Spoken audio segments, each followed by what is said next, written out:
s'il vous plaît, une première question. Une première question. Allez-y, monsieur, vous levez. Une question, hein. Une question. Classe. J'aurais aimé poser une question. C'est juste après, monsieur. Vous voyez, et je vous demande pardon. Prenez l'aimabilité, la grandeur, assieds-toi tout de suite. Donc, comme l'a dit Abdullah, au sujet du roi de Tyr qui s'est déclaré Dieu, alors que Jésus ne s'est pas déclaré Dieu, au moins clairement disant je suis Dieu, Dieu lui dit, diras-tu peut-être devant celui qui te tue, je suis Dieu, mais tu seras un homme et non pas Dieu dans la main de celui qui te transperce. Jésus peut-il dire aux Romains qui l'ont fouetté, aux Romains qui l'ont transpercé lorsqu'ils l'ont crucifié, et aux Romains qui l'ont transpercé une fois qu'il était mort, qu'il est Dieu? Merci beaucoup, très bonne question, c'est excellent.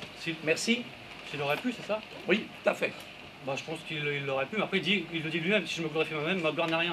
Donc à partir de là, comment on peut s'attendre à ce qu'il dise les mots, mot pour mot, je suis Dieu? S'il dit ça, il va se glorifier, alors qu'il dit lui-même, il ne veut pas se glorifier. Donc c'est pour ça, il le fait comprendre par plein de manières. Et la preuve, c'est que même les apôtres, comme j'expliquais, quand Jean applique à Ésaïe la prophétie, que quand Jean dit que Ésaïe a vu le Messie, qu'on voit dans Ésaïe c'est Dieu, ça prouve très bien qu'il avait très bien compris tout ce que Jésus disait.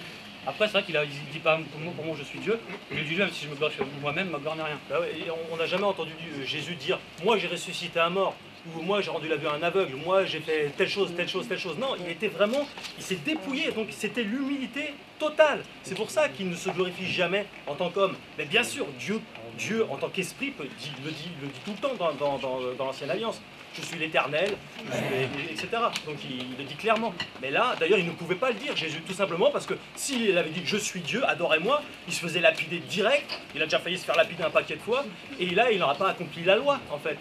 Donc voilà, c'est pour ça qu'il ne dit pas je suis Dieu, adorez-moi. Et c'est encore une fois, il dit bien à Pierre, et toi, qui dis-tu que je suis?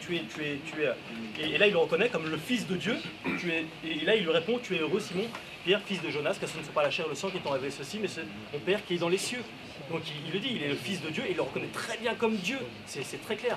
Et après, Jésus dit bien qu'il bâtira son église sur cette foi-là. C'est Jésus qui bâtit l'église, c'est pas Pierre qui a bâti l'église. Un grand merci. Monsieur, est-ce que votre question s'adresse à mes amis et frères musulmans? Oui. Très bien, alors allez-y. J'aurais aimé vous poser une question de donner l'origine du mot Issa. Moi j'ai rien entendu. Issa. La définition du nom Issa. L'origine. Du mot Issa, puisqu'en arabe il s'appelle Yassoua. D'accord. Mais monsieur, vous n'êtes pas dans le thème, excusez-moi. Autre question? Merci. Autre question pour nos frères et amis musulmans. C'est pour nos frères musulmans? Oui ou non? Oui. Ok, alors allez-y monsieur, levez-vous. Voilà, Barthez, ça fait plaisir. Bonjour. Donc, Rémi de Lyon. Je vais vous poser juste une question, elle est toute simple. Est-ce que vous entendez? Je vais parler plus fort, ok. S'il te plaît. Poser une question toute simple, je lis un verset de la Bible, donc en Jean 17,5, vous le connaissez certainement. Il est écrit « Et maintenant, toi, Père, glorifie-moi auprès de moi-même, de la gloire que j'avais auprès de toi avant que le monde soit. » Donc là, c'est Jésus qui parle au Père et qui dit « Donne-moi la gloire que j'avais auprès de toi avant que le monde même existe. » Donc on voit qu'il dit qu'il a une gloire avant la création du monde. Et c'est le thème de la kénose qui est là, qui a rapporté là. Il avait une gloire et s'est dépouillé de cette gloire. Et c'est vrai que je trouve que vous n'avez pas vraiment répondu à cette question de la kénose. Il était un peu esquivé. 10 secondes. C'est clairement dedans. Et pourquoi est-ce que vous évacuez la kénose dans votre interprétation? Et c'est toujours un peu les arguments d'Abdallah qui reviennent. Un grand merci, monsieur. La partie est à nos amis musulmans. Réponse claire de Karim et Abdallah. Ce verset se trouve dans Jean chapitre 17, verset 5. Déjà, tout d'abord, on revient au verset clair. Le verset clair, il se trouve 2 versets avant. Jésus dit, le seul véritable Dieu, c'est qui? C'est toi, Dieu, l'Éternel. Et moi, je ne suis que ton envoyé, Jésus le Messie. Ça, c'est un verset clair. Le verset que vous me citez ensuite, qui est 2 versets après, ça parle de quoi? Ça parle de la gloire que Jésus avait avec Dieu avant que le monde ne fût. Mais qu'est-ce que ça signifie? Mais justement, soit on le prend comme vous, comme étant préexistant, d'accord? Soit en fait c'est l'idée messianique préexistante comme il existe dans le judaïsme. C'est-à-dire que le Messie est la première créature qui a été faite, d'accord? Tout comme ensuite ça a été la Torah, etc. Il faut bien comprendre la chose. Jésus parle à des juifs, des apôtres, qui sont eux-mêmes juifs. Ils ne viennent pas avec une notion de préexistence. Le Messie peut préexister dans la réalité, mais pas au niveau personne. Il préexiste en tant qu'idée messianique. Et d'ailleurs, il suffit de voir par exemple Hébreux chapitre 1, verset 1 à 3, où c'est clair. Dieu a parlé auparavant avec les prophètes, et maintenant, à l'heure actuelle, il a parlé par le Fils. Il n'a jamais parlé par rapport à lui auparavant. Donc, le fait de dire que, par exemple, dans l'Ancien Testament, Jésus a déjà parlé, etc., c'est une fausseté. Le chapitre d'Hébreux réfute cette chose-là totalement. L'histoire de la kénose en tant que telle, c'est quoi? Vous nous dites que Dieu s'est dépouillé. Je n'ai pas esquivé la question, je vous y ai répondu, vous n'avez peut-être pas compris la chose. Vous nous présentez un Dieu qui n'a plus ses attributs. Donc, comment est-ce que vous voulez que des croyants pensent et croient à un Dieu qui ne sait plus, qui n'est pas omniscient, qui n'est pas omnipotent, etc. C'est pour cela que justement, la problématique, elle demeure. Merci, tant que vous n'expliquerez Karim. pas que les enfants d'Israël Merci, n'avaient pas Karim. votre conception des choses, Merci, et que Karim. Jésus s'adressait à les enfants d'Israël. Merci Karim. Merci Karim. Abdallah, 30 secondes. Moi, je veux 10 secondes. Jean 17, 20. 9. Jean 17, 22. Dans Jean 17, 22, la gloire que Jésus a reçue, il a donné et il la partage à ses disciples. Ma question, les disciples sont-ils devenus Dieu? Merci. La création du monde. Question pour nos amis et frères chrétiens, s'il vous plaît. Vous vous levez, vous êtes dans le thème, t'es pas dans le thème, tu te rassois. Très bien, ok, monsieur, sur ma droite, t-shirt noir. Ah ouais, c'est toi, je louche pas. J'avais une question. Est-ce que c'est si grave, finalement, que Jésus ne soit que prophète? Excellent, merci. C'est absolument fondamental, c'est salutaire, c'est pour ça qu'on est là. Si d'ailleurs ça n'avait aucun intérêt, tu retrouverais plein de chrétiens dans les mosquées et des musulmans dans les églises. Ça n'a absolument aucun rapport. Chez nous, c'est Dieu qui se fait homme en Jésus-Christ pour venir accomplir la loi pour nous, mais ayant été totalement incapable de l'accomplir, sans péché et être crucifié tel un agneau sans tache pour racheter nos péchés. Quoi de plus bel exemple comme amour de se faire homme de faire sa parole homme pour racheter nos péchés. Il n'existe aucun prophète qui a fait ça sur cette terre, de donner sa vie pour racheter la vie des autres. Et il n'est pas mort, il est vivant. Il est ressuscité 3 jours après et ensuite il a monté dans sa demeure au sein du Père. Donc oui, c'est tout à fait fondamental. Nous, on croit, et c'est parce que c'est la Bible qui le dit, c'est pas nous qui inventons, qui s'est fait crucifier. On a vu dans le dernier débat, il me semble que c'est clair, mais bien sûr il y a eu toujours des réfutations à 2 balles, que Jésus s'est fait crucifier pour la rédemption des péchés. Et à ce moment-là, il détenait tous les péchés du monde sur lui. Il s'était fait pécher. Dans l'islam, il ne s'est pas fait pécher. Il ne s'est pas fait pécher, il ne s'est même pas fait crucifier. C'était un leurre.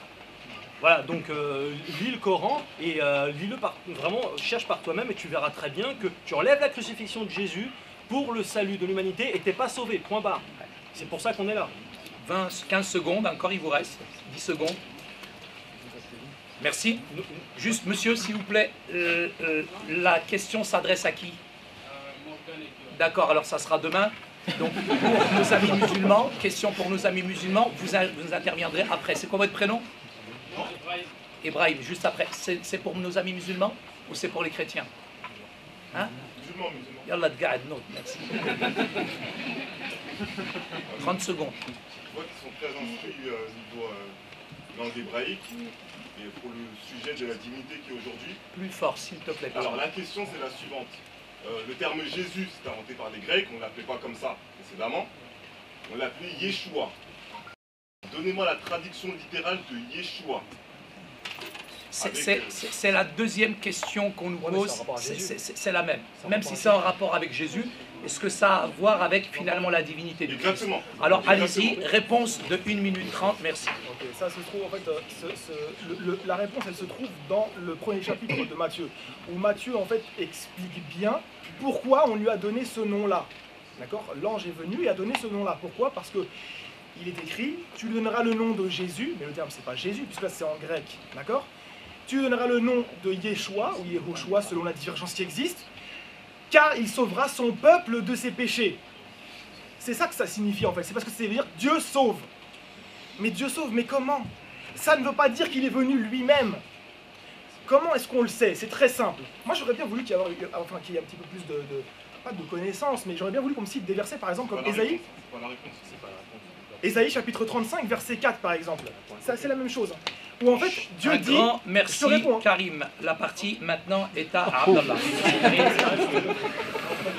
Abdallah. De toute façon, puisque la question était orientée pour savoir que dans le nom on peut reconnaître que Jésus est Dieu, en tout cas les apôtres n'ont pas compris comme ça, parce que quand on va dans Matthieu chapitre 16 verset 14, les disciples ont rapporté tout ce qu'on a dit sur l'identité de Jésus, tout. Il y en a qui ont dit que c'était Élie, Jérémie, Jean-Baptiste, l'un des prophètes. Mais aucun n'a dit que Jésus était Dieu. Aucun. Ils avaient tous le Saint-Esprit. Et ils connaissaient tous le nom de Jésus. Donc, ils n'ont aucun n'a dit. Je peux encore donner un exemple. Marie de Magdala, dans Matthieu chapitre...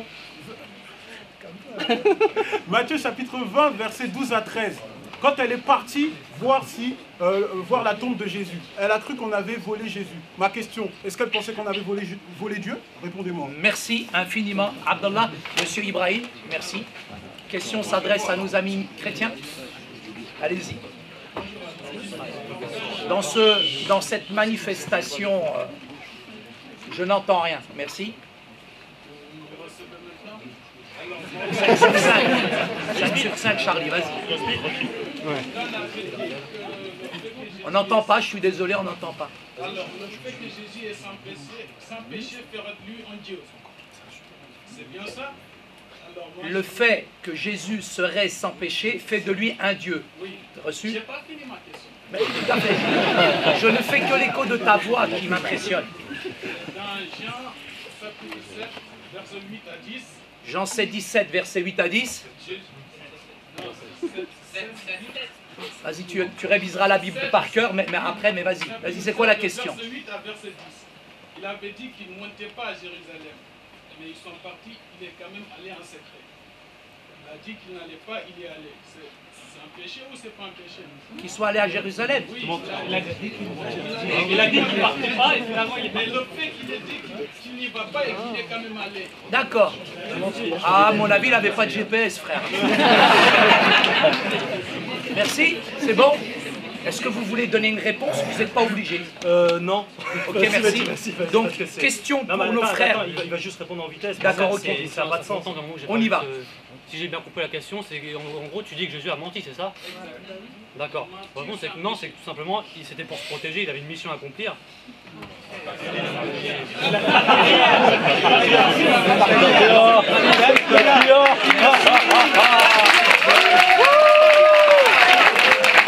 Merci. Question pour nos amis et frères musulmans. Très bien. La question...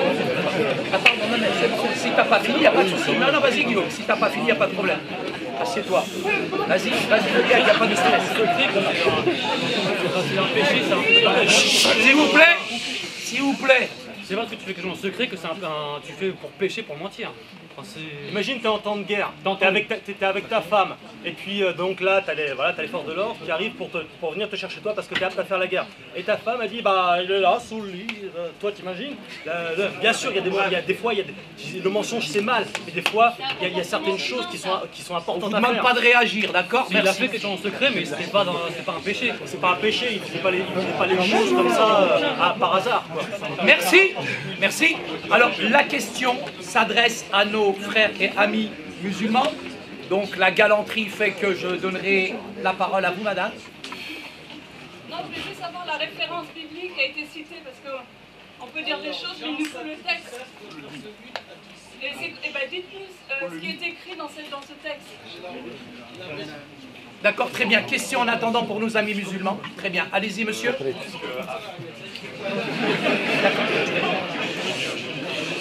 Parle fort.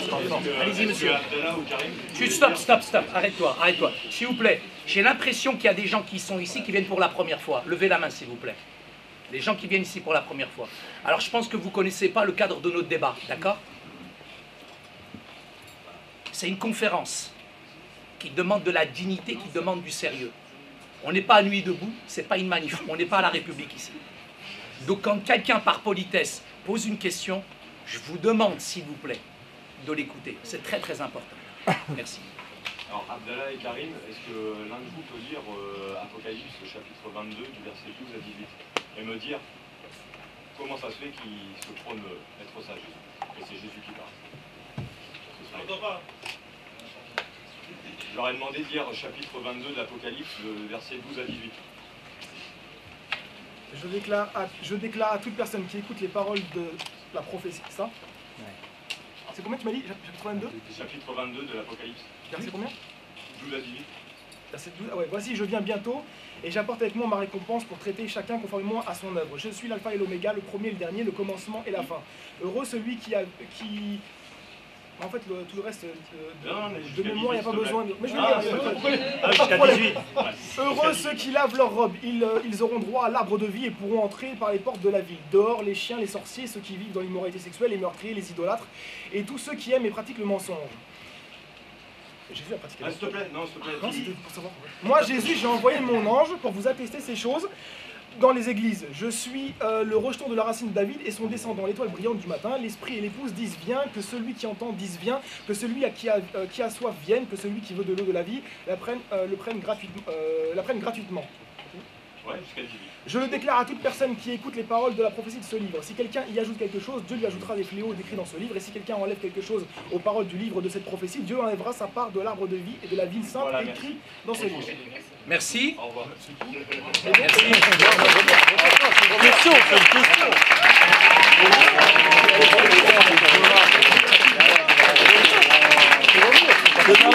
S'il vous plaît. Non mais j'ai franchement l'impression, il y en a qui viennent vraiment pour la première fois là, vous vous moquez de moi là. Et vous n'êtes pas au Stade de France. Hein. Donc moi je veux pas d'applaudissements comme ça, sinon moi j'arrête la conférence, ok? C'est pas parce qu'un chrétien vient tout d'un coup de vous lancer un scud que tous les chrétiens vont applaudir. On n'est pas au Stade de France ici. Que ce soit les musulmans ou les chrétiens, on respecte s'il vous plaît. D'accord? Tout à fait. Donc Karim, 1 minute 30, J'aimerais juste que le Judas qui est parti revienne en fait. S'il vous plaît. D'accord, parce qu'on ne lance pas une ambiguïté et on se sauve derrière. D'accord, donc là il faudrait que la personne revienne, mais c'est pas grave, on n'a pas besoin de lui. On va y répondre très facilement, ceci ne nécessite pas une intervention chirurgicale, une simple aspirine suffit seulement. Ici, ce n'est pas Jésus qui parle. C'est comme dans Apocalypse chapitre 21 verset 6. C'est Dieu qui parle et qui dit je suis l'alpha et l'oméga. Si tu m'as fait point, je te fais point aussi. C'est tout. Abdallah, merci. C'est bon? Merci, très bien. Alors la question maintenant, elle s'adresse s'il vous plaît à nos amis et frères chrétiens. Donc ça sera d'ailleurs la dernière. Pour les chrétiens, il y en aura une pour les musulmans. Sachez que cette conférence, elle ne se finit pas.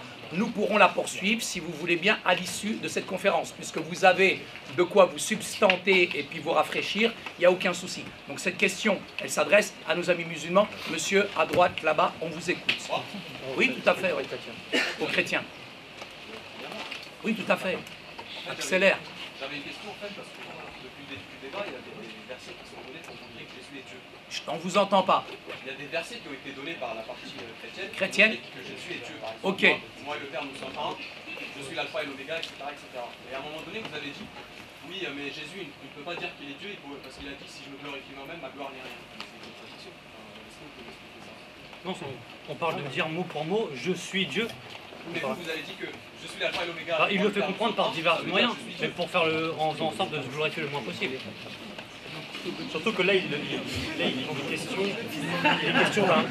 S'il vous plaît, d'une vision. Merci. Là, il n'a pas des gens autour de lui pour le lapider. Vous respectez quand les chrétiens parlent donc, aussi. Quand il dit, et je vous le dis, je vous le redirai pas. Merci. Vas-y. Donc quand il dit je suis l'alpha et l'oméga, le commencement et la fin, le premier et le dernier, il n'y a aucun prophète qui a dit ça. Et c'est bien Jésus qui parle. Hein. C'est bien Jésus qui parle. Lisez l'Apocalypse, vous verrez bien que les versets qu'on leur a fait lire, c'est Jésus qui parle. Et ben là, c'est en vision, c'est une vision. Donc là, il n'y avait pas quelqu'un pour le lapider à ce moment-là. Et c'est pour ça que là... S'il vous plaît, pas de réaction, d'accord? Il te donne la réponse, tu te tais maintenant, merci. Et là, c'est pour cette raison-là qu'il peut un peu réellement se révéler, parce que la loi, tout était accompli. D'ailleurs, il le dit sur la croix, tout est accompli. Donc tout est terminé, tout est terminé. La question aujourd'hui c'est, est-ce que tu veux ce ticket pour aller au ciel ou est-ce que tu ne le veux pas? Mais c'est la seule question fondamentale. Est-ce que tu veux accepter Jésus comme Seigneur et Sauveur aujourd'hui? Et alors tu as l'assurance du salut, c'est une grâce, c'est un cadeau, c'est pas mérité du tout. Et où est-ce que tu ne le veux pas? Mais c'est la seule question que tu as à te poser fondamentalement si tu veux connaître Jésus-Christ. Et crois-moi, quand tu acceptes Jésus-Christ, la vie change complètement. J'aimerais juste rajouter quelque chose, c'est que quand on dit si je me glorifie moi-même, me gloire n'est rien, on parle pendant son ministère sur terre. Ah oui. Ce qui n'a rien à voir avec l'Apocalypse, en fait, c'est du hors-sujet total ce que tu as fait là. Ah oui. C'est bon. Un grand merci. Je tiens vraiment à remercier chaleureusement. Non, c'est fini. À 17h, il est moins 10. Je tiens chaleureusement à remercier Morgane. Je vous le dis, je suis intransigeant, impartial. Mes amis musulmans qui sont ici me connaissent. Morgane a subi beaucoup de pression, beaucoup d'harcèlement et des insultes qui ne sont pas dignes, que ce soit d'un chrétien ou d'un musulman. Donc c'est inacceptable. On n'attaque pas un individu et on n'attaque pas l'identité de la personne. Donc Morgane, je te demande sincèrement pardon en tant qu'organisateur. Alors que j'ai organisé cette conférence, certains t'ont insulté. Ce n'est pas digne d'un langage, subhanakallah. Ce n'est pas digne d'un langage d'un croyant. Donc je vous demande le respect vis-à-vis de ce frère qui est ici avec Guillaume, comme je ne rigole pas, Abdallah ou Karim le savent, quand on attaque Karim ou quand on attaque Abdallah, je suis le premier à prendre leur défense. Je ne vais pas me laisser acheter ni par les chrétiens ni par les musulmans. Donc je vous demande s'il vous plaît, dans cette atmosphère délétère dans laquelle nous sommes actuellement, vraiment de faire un tonnerre d'applaudissements pour ces 4 orateurs qui se sont exprimés.